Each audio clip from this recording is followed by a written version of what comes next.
Hello and welcome to my channel. I'm Dr. Vincent Foley, and in this video I am going to talk a little bit about your spine.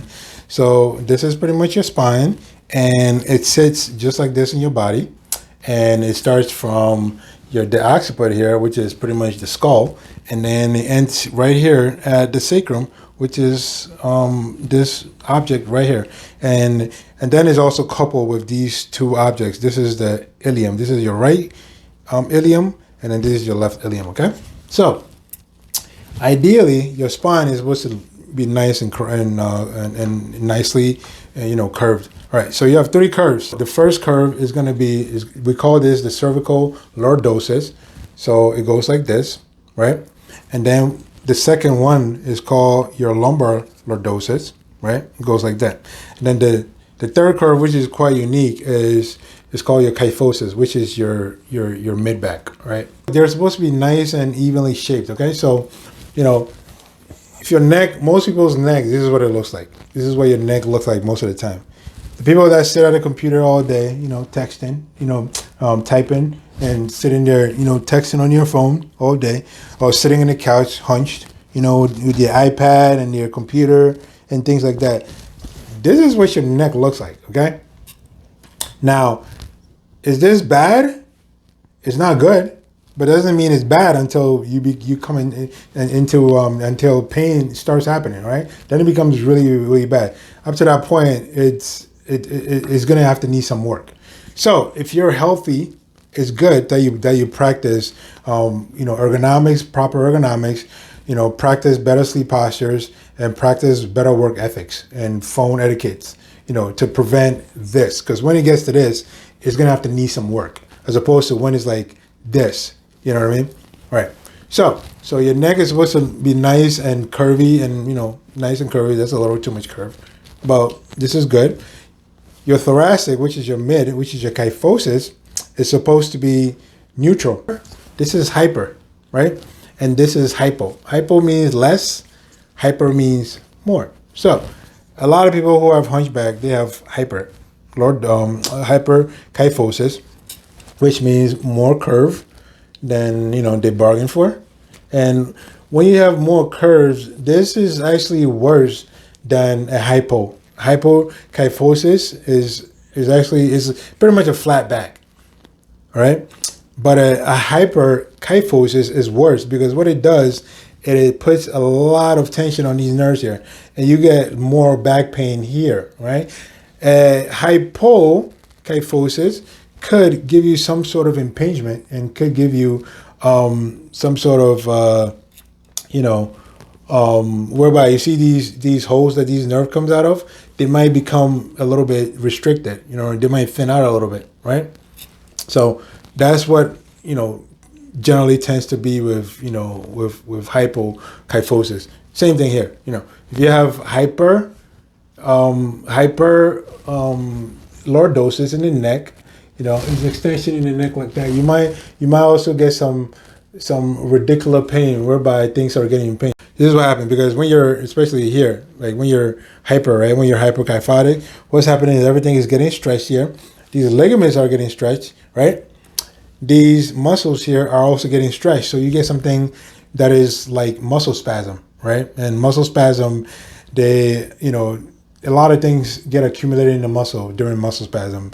There's trigger point involvement, because the muscle just keeps working and it's too much. And it just, accumulate tension and things of that nature. Just picture a rubber band, you're pulling a rubber band and there's so much tension. What's going to happen to that rubber band? It's either going to snap, or it's just going to lose its elasticity, right? It's going to be weak, and it's going to cause whatever is holding more problem, because it's not having its structural integrity that it should. Your spine should be nicely rounded. And then when you get to the lumbar region, it's also supposed to be nicely rounded. Not too much. So when you look like this is not good. This is never good. This puts a lot of tension right here. This is where all the tension is going, because your weight is always going to be distributed downwards, going this way. Okay, so you're doing a lot of damage to your spine, and you're shifting everything this way, which it could cause a listhesis. Having a nice posture is good. This is a good posture because everything is evenly placed on this bone, which is your ilium and your sacrum. Okay, so this is the proper alignment. Within your neck, you have 7 vertebrae.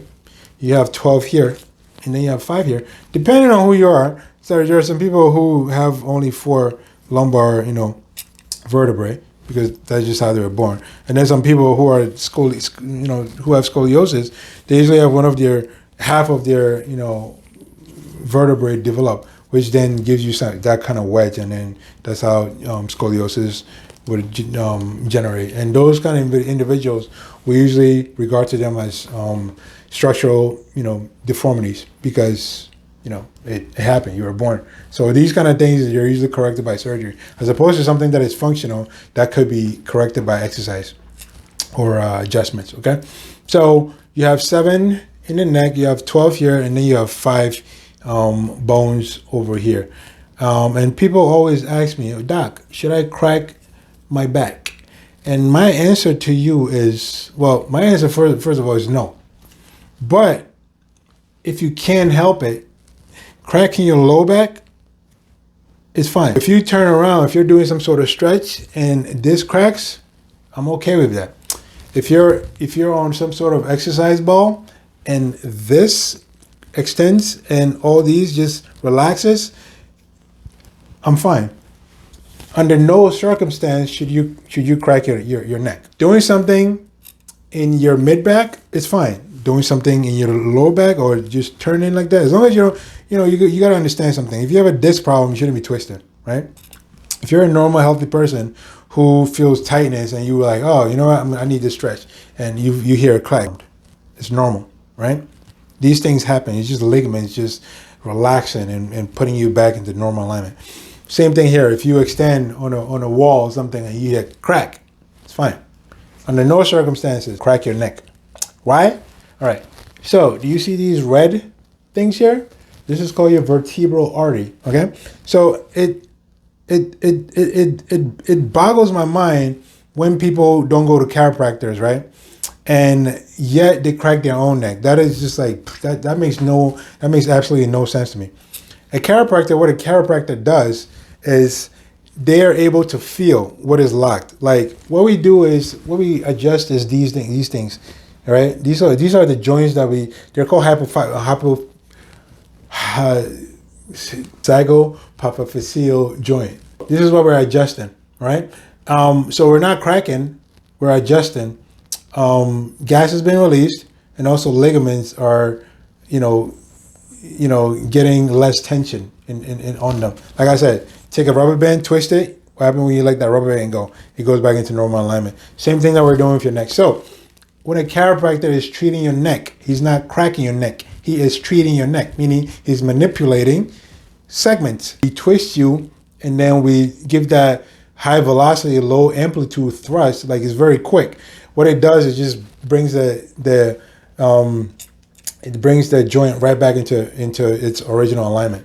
Okay, that's what we do. Not you taking your neck and clack and clack and clack and clack and clack, clack. No, don't do that. Don't do that. Please don't do it. I'm pleading with you. Stop cracking your neck. Anything were to happen whereby you forcefully nick, you're gonna bleed to death. All right. There have been cases that people have cracked their necks and they've died.